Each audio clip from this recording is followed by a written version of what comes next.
or detention and the basis for detention.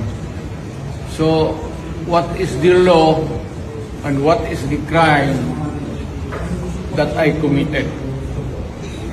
To me now, the legal basis for my being here, as apparently I was brought here not of my own volition.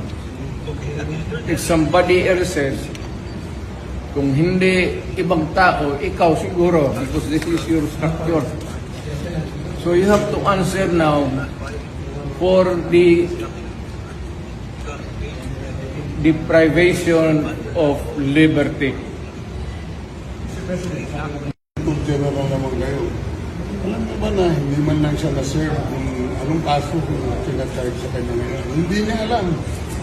No? Kahit na PI man lang. Alam mo, ang charge sa kanya nasa dyaryo na. And then, hindi pa kayo na ganito ginagawa natin. Sumusunod tayo sa isang entity na hindi na tayo membro. Nag-withdraw na tayo. And yet, sir, you are the Prosecutor General. Yes. You know how to exercise due process. Before you can even file charges, you have to file a complaint. We have to file a counter affidavit. Without doing those